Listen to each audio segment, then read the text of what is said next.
Oi, gente! Tô voltando aqui fazendo vídeo pro canal. Então, depois de tanto tempo fora, resolvi voltar. Tem muitas novidades pra contar pra vocês nesses anos que eu fiquei aqui ausente, né? Comprei um carro, comprei uma casa, tive um bebê, muitas experiências novas, muitas coisas que aconteceram aqui na Itália que eu gostaria de poder compartilhar com vocês. Então, agora eu vou voltar a fazer vídeo toda semana, explicando um pouquinho sobre as coisas que aconteceram, acontecem. E esse vídeo eu vou começar contando sobre um problema que tá acontecendo muito aqui na Itália.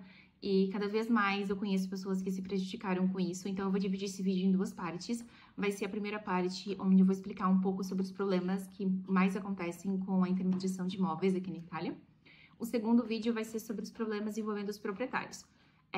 Não faço esse vídeo com o objetivo de assustar vocês ou de que vocês não venham pra cá, alguma coisa desse tipo, não, de forma alguma. É apenas com o objetivo de deixar vocês cientes de possíveis problemas e como vocês podem se precaver, né, caso você passe por alguma dessas situações. É muito importante a gente conhecer tudo sobre o lugar onde a gente vai morar, né, isso evita que a gente tenha cada vez menos estresse, né, e tenha uma jornada um pouco mais tranquila aqui. Quando o assunto é aluguel de imóveis, né, gente, sempre foi muito difícil alugar um apartamento ou uma casa aqui na Itália. Para quem não sabe, tem uma série de requisitos e que às vezes, mesmo com um contrato de trabalho, algumas imobiliárias e proprietários optam por não alugar, principalmente quando você é imigrante, tem filhos ou tem animais também. Então, sempre foi um pouco difícil, não impossível, mas difícil. E com isso começou a surgir, né, o serviço de intermediação de imóveis, que nada mais é que alguns brasileiros que têm contatos com proprietários italianos. E eles fazem essa intermediação entre você e o proprietário e te conseguem um imóvel basicamente sem requisito nenhum. Algumas dessas intermediações, eles às vezes até criam um certo roteiro ali de que, eu vou reunir toda a documentação, vou enviar para o proprietário vai aprovar ou não, não é garantido. Mas a grande verdade disso é que não tem requisitos. A maioria desses proprietários que optam por alugar, né, para um imigrante, eles não têm requisitos nenhum. Eles basicamente cobram muito caro por isso, porque eles sabem que em determinada cidade você não vai conseguir alugar um imóvel por um preço bom. E para brasileiro você consegue, porque brasileiro paga. Então, o que normalmente é feito, né? O proprietário, ele não tá te alugando aquilo porque ele é bonzinho, sabe? Ele normalmente vai pegar um apartamento numa região em que ele ganharia, vamos supor, 350, 400 euros por um aluguel de um apartamento, e ele vai te alugar aquele apartamento por 650, 700, às vezes até mais que isso, vai depender muito do quanto também você está disponível a pagar. Então, eles acabam lucrando muito, é um serviço que tem uma possibilidade de você ter muito ganho financeiro, tanto para o proprietário quanto para o intermediador. Normalmente, para você alugar com o intermediador, então, você vai ter que pagar 2 depósitos de calção adiantado. Às vezes eles pedem 3, mas na maioria das vezes são 2. Você vai pagar um aluguel adiantado. Você também vai pagar a taxa de uma imobiliária. Esse é um problema, porque na maioria das vezes essa imobiliária ela não existe. Então, quando você solicita falar com alguém da imobiliária, você acaba descobrindo que não tem uma imobiliária, não existe. E para quem que vai esse dinheiro? Vai para o proprietário ou para o intermediador. Eu não sei muito bem, mas acho que vai para o proprietário. Você também vai pagar uma taxa de intermediação. Essa taxa de intermediação ela é muito variável, porque a maioria dos intermediadores não tem um preço fixo. Alguns te cobram um valor de aluguel, outros cobram um valor de aluguel mais uma porcentagem em cima, outros cobram de acordo com a tua cara. Esse é um problema bem sério, mas é isso que acontece, gente. Para vocês terem uma noção, uma vez eu verifiquei com o intermediador o preço de locação de um imóvel, ele cobrou de mim um valor X, e de uma outra pessoa que eu conheço ele cobrou o valor Y. Então, tem muito essa questão de, às vezes, eles cobrarem de acordo com a tua cara, mesmo com a tua aparência. Acho que isso acontece principalmente quando as pessoas vêm no Instagram, onde eles podem dar uma olhada, às vezes, no perfil, ver se a pessoa tem mais condição. Tem pessoas de outros países, tipo Estados Unidos, outras coisas assim, brasileiros que estão espalhados pelo mundo, vêm pra cá. Então, acaba muitas vezes não sendo um preço fixo. Então, você basicamente vai pagar isso, né? Então, tentem imaginar que um proprietário que alugaria um apartamento para um italiano por 350 euros, ele vai alugar para você por 650, 700, né? E ele tá lucrando muito em cima de ti. Então, não é um serviço de caridade, é um serviço que, né, tem um custo muito elevado por trás. Né? Qual que é o problema que normalmente envolve os intermediadores, né? O primeiro problema, gente, é que a maioria das pessoas, elas alugam imóveis diretamente do Brasil. Elas ainda não estão na Itália, elas não visitaram o apartamento, elas não sabem se aquela casa de fato existe. Provavelmente a casa existe, mas elas não sabem a qualidade daquele imóvel. E elas alugam, basicamente, confiando na palavra do intermediador, né? Eu vou citar uma situação que aconteceu com uma amiga minha que alugou do Brasil aqui. E esse caso eu vi, porque eu visitei a casa dela, eu conheci o imóvel dela, eu conheci toda a tratativa que teve antes de ela vir pra cá. Ela encontrou um imóvel numa cidade que ela gostou, né, com um intermediador muito popular na região de Ivrea. Ela alugou com eles à distância, diretamente do Brasil, ela pagou tudo lá do Brasil. E ela já ia vir pra cá com a casa pronta. Um pouco antes de ela vir para cá, esses intermediadores explicaram para ela que, infelizmente, o imóvel dela não estava mais disponível. Esse é um problema muito comum. Por que que é comum? Porque a maioria dos proprietários, eles não trabalham só com um intermediador, eles trabalham com vários. Então, é basicamente uma disputa de quem consegue alugar aquele imóvel primeiro. Então, acontece de um intermediador alugar aquele imóvel e o proprietário não comunicar aos outros intermediadores que aquele imóvel já foi alugado. Então, o imóvel que era dela já tinha sido passado para uma outra pessoa.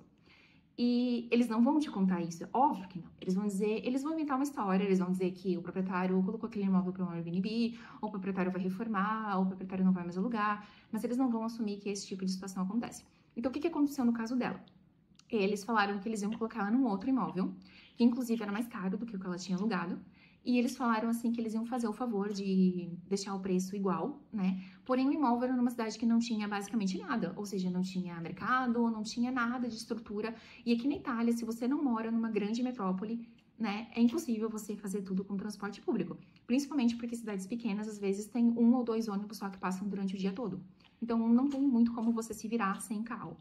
E eles colocaram ela nessa cidade e mandaram as fotos do imóvel, que eram horríveis, completamente diferentes do imóvel que ela tinha alugado previamente. E eles falaram assim, não se preocupa, porque esse imóvel está sendo, nesse momento, reestruturado, você vai chegar aqui na Itália com um imóvel novo, reformado, com móveis novos, uma casa nova para você poder começar a sua vida aqui. Então, ela simplesmente confiou, né, de que ela ia chegar aqui e ter um imóvel novo, e ela veio para cá. A primeira bandeira vermelha, digamos assim, é que quando ela chegou no imóvel com o intermediador que alugou para ela, o intermediador não sabia nem onde é que era a casa. Né, um apartamento, no caso, ele não sabia nem qual que era o andar, ele não sabia nada.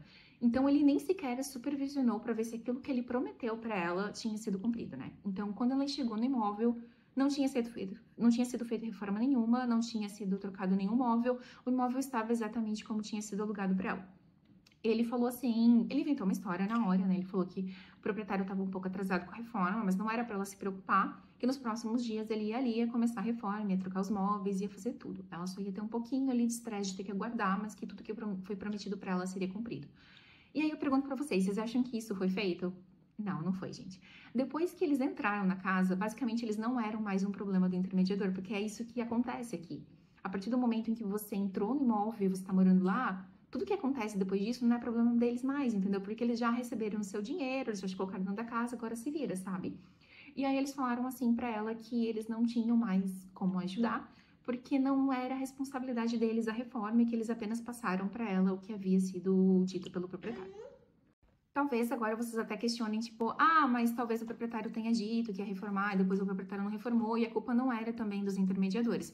Eu até concordo com esse tipo de colocação, né, que é uma coisa que não depende exclusivamente deles, mas eu acho que a responsabilidade seria deles tirarem eles dessa casa e colocarem numa mais adequada com aquilo que eles haviam alugado antes, né? E não simplesmente dizer que eles não poderiam fazer mais nada. Quais eram os problemas da casa que essa minha amiga morava? A casa, o aquecimento não funcionava, então eles passavam frio no inverno. Primeiro, gente, desculpa aqui os barulhos, né, porque quem tem bebê é um pouco mais difícil de conseguir gravar tudo em total silêncio, então desculpa. O segundo problema, a casa tinha problemas de infiltração e mofo, que é muito comum aqui na Itália, mas o mofo muitas vezes ele é tratável e os proprietários não tratam. Então, tinha muito problema de mofo. Tinha janela quebrada, que eles remendaram com fita crepe, então, para vocês entenderem o nível, né? A porta quebrada, que também foi remendada, tinha vários problemas, assim, estruturais na casa. E eles simplesmente não fizeram nada, colocaram a família lá no auge do inverno e, tipo, dane-se, entendeu? E aconteceu, né? O óbvio, gente. Eles não conseguiram ficar no local, não conseguiram arranjar uma outra casa, porque eles tinham gastado muito com esse aluguel desse imóvel. E eles acabaram, depois de um tempo, voltando para o Brasil. Então, esse é um problema que acontece com muita gente aqui. Eu vou colocar para vocês, então, alguns trechinhos aqui embaixo de algumas casas, de alguns imóveis, de como que são esses imóveis que são alugados. Então, vocês têm que ter muito cuidado com isso, né? Eu desaconselharia a alugarem diretamente do Brasil. É muito importante que você venha e que você visite o imóvel, que você questione, que você olhe tudo e que você, principalmente, peça para que tudo seja registrado. Quando eu conversei com essa amiga, ela me contou que eles não tinham feito contrato e nem emitido nota fiscal. Esse é um ponto muito importante, gente, porque a partir do momento que você presta um serviço aqui na Itália, é obrigatório que você emita nota fiscal. E é aconselhável, óbvio, que você faça um contrato. Se ela tivesse um contrato e a nota fiscal, ela poderia simplesmente recorrer aos meios legais, né, de tentar reaver esse prejuízo que ela teve aqui. Eu aconselharia a alugarem diretamente do Brasil. É muito importante que você venha e que você visite o imóvel, que você questione, que você olhe tudo. Mas como ela não tinha nada, acaba que não tem muita coisa que você possa fazer. E esse é um problema que acontece com basicamente todo mundo. Até esse momento eu não conheci nenhuma pessoa que tenha feito um contrato mesmo com algum desses intermediadores e que tenha emitido nota fiscal, que tenha feito tudo dentro da lei. Eu imagino que isso aconteça por vários motivos, né? Tanto para você não pagar imposto, para eles, no caso, não pagarem imposto, quanto para você também não ter, né, tipo, um apoio jurídico no caso de você ter algum problema. Então, esse é o principal ponto de que você tem que tomar cuidado, né, com as casas que você aluga. Ah, mas eu quero alugar do Brasil, porque eu quero chegar com uma casa. Tente conhecer outras pessoas que poderiam talvez te representar. Tipo assim, ir nesse imóvel, verificar se tá tudo certo com a casa, se a casa tá, tipo, tá boa, tá reformada e tudo mais, e se a estrutura de aquecimento funciona. Todas essas coisas é muito importante que você verifique antes de firmar um contrato e de poder vir pra cá. E cada vez mais está custando muito, muito mais alto. Na época que eu aluguei aqui, que eu aluguei por intermediação, eu paguei um valor de 450 euros, que eu já achei muito considerável, porque a pessoa basicamente só me deu o contato de WhatsApp do proprietário e me colocou dentro da casa e dane-se, entendeu? Então, eu paguei 450 euros só para ter o contato do proprietário, para poder, né, conversar diretamente com ele, basicamente foi isso. Mas, hoje em dia, tá custando cada vez mais caro. Semana passada, uma amiga que cotou com um intermediador simplesmente me disse que eles pediram 1.700 euros para intermediação de um imóvel para ela. Então, é aquela questão de que é um valor muito variável. A grande maioria cobra, tipo, 750, 1.000, 1.200, 1.500, varia muito, é uma soma muito expressiva, gente. Eu sei que às vezes a gente compara muito com o real e a gente pensa, tipo assim, ah, mas R$ 1.000 para prestação de um serviço aqui no Brasil não é tão caro, mas 1.000 euros aqui na Itália é uma outra realidade. Com 1.000 euros você faz muita coisa aqui. Então é muito dinheiro para você simplesmente dar de uma vez só, entendeu? Então tentem imaginar também o quanto que isso é lucrativo para o intermediador, porque ele simplesmente, se ele aluga 10 casas num mês e cada casa ele tem uma intermediação de 1.000 euros, ele tem 10.000 euros em um mês, né? Sem pagar imposto, sem declarar muito possivelmente esse valor. Então, é uma soma muito grande. E é por isso que a maioria dos intermediadores, eles não têm um cuidado no pós-locação, sabe? De poder controlar o imóvel que você tá, como que tá a experiência e tudo mais. Eles não fazem isso.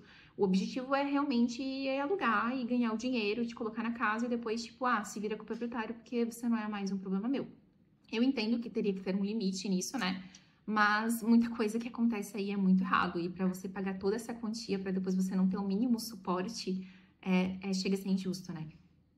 Um outro ponto muito importante que eu disse inicialmente, né, é que ninguém nessa história é bonzinho. Então, não é porque, o proprietário aceitou alugar para mim. Não, gente, ele aceitou porque ele tá ganhando muito dinheiro. Então, tenha isso em mente de que você tá pagando muito mais por aquele imóvel que você tá alugando. Muito mais do que ele vale, do que ele valeria. E com certeza muito mais do que um italiano pagaria nele. Se você tem alguma dúvida sobre isso, é só você conversar com outros italianos.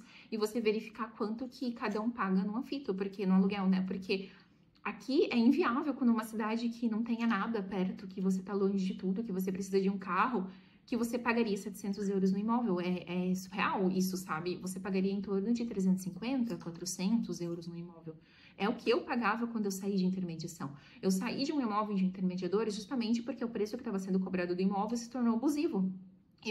O proprietário estava querendo receber da gente o preço de um aluguel de um apartamento em Torino, que é uma cidade super grande. Eu morava numa cidade pequena.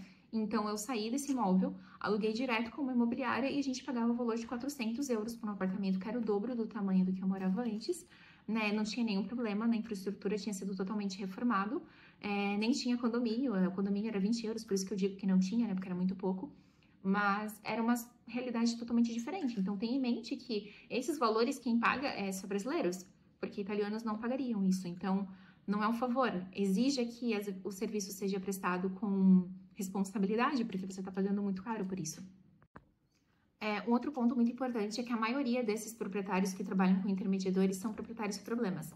Eu vou explicar isso num segundo vídeo para isso não ficar muito longo, mas basicamente são proprietários que não cumprem as regras, não cumprem a lei. Então, são proprietários que vão te causar muita dor de cabeça em algum momento. Tem a probabilidade de você não ter uma dor de cabeça com o proprietário? Tem, gente, sempre existe, nunca é 100% uma coisa só. Mas a probabilidade maior é que você acabe tendo algum problema, que é a realidade da maioria dos brasileiros aqui. Se você fale o nome de um proprietário, que todo mundo que já alugou com ele, vamos supor, de 20 pessoas, 19 tiveram problemas. É sempre assim. Eu vou explicar isso no segundo vídeo, bem no detalhe, para vocês entenderem, mas não são proprietários, na maioria das vezes, justos. Até porque um proprietário justo, né, ele teria um cuidado maior, às vezes, com a casa, ele também não seria, às vezes, tão abusivo no preço do aluguel que ele tá te cobrando. Então, esse é mais um dos alertas, né, que você tem que cuidar. E como eu disse no início, o motivo desse vídeo não era para te deixar em pânico ou porque você simplesmente não desista se você já alugou ou que você queira alugar, assim. Não, é para que você seja um pouco, às vezes, mais criterioso, sabe? Se você for realmente alugar do Brasil, tente conseguir com algum brasileiro, às vezes, conseguir ir lá naquele imóvel, olhar para você, te dar algum feedback. Nos grupos, a maioria das vezes, você vai encontrar pessoas que até já moraram naquele imóvel e vão poder te dar os devidos feedbacks de como que é morar lá. Isso é muito comum, porque a maioria das pessoas começam a vida com intermediação, porque é mais fácil você conseguir um imóvel. Então, é muito comum que você encontre pessoas que já moraram naquela casa. Então, é bom que você tenha essa conversa com outras pessoas, de entender um pouco mais o que cada um passou, para que você se previna. Um outro ponto muito importante eu desconfiaria muito se o intermediador ele não faz um contrato e ele principalmente não emite a nota fiscal. Eu sei que às vezes você pode pensar, ah, não, mas se eu não emitir nota fiscal, talvez eu tenha um pouco mais de desconto por ele não pagar imposto.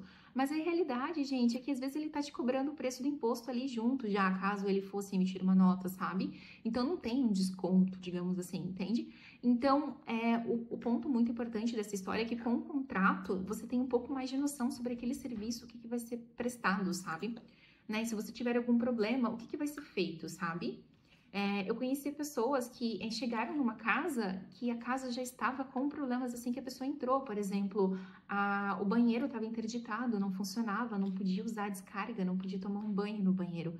E os intermediadores sabiam disso e simplesmente não falaram nada para a pessoa. Obviamente, eles não iriam falar, porque senão a pessoa não ia querer alugar. Então, eles escondem esses pequenos problemas. Pequenos não, né, gente? Mas eles escondem os problemas.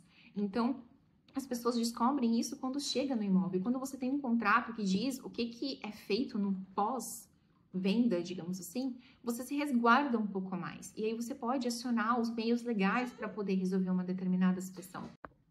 Porque se você não tem um contrato, se você não tem uma fatura, o que você vai fazer caso aquilo que foi prometido para você no início não seja cumprido?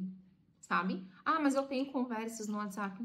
Mas não vão servir de muito. Infelizmente, aqui na Itália, as coisas elas funcionam num modo, assim, muito diferente do que a gente normalmente costuma ver no Brasil, né? Um fato muito importante é que aqui a gente não tem um PROCON ali, uma defensoria pública fácil de você acessar, não é assim. Isso eu vou explicar um pouco mais essa parte legal no segundo vídeo, né? Porque a gente se consultou com advogados, a gente teve uma experiência aqui, então eu vou explicar isso no segundo vídeo. Mas não é tão simples igual é no Brasil. Então, a maioria das pessoas, elas acabam simplesmente aceitando que elas perderam esse dinheiro, sabe?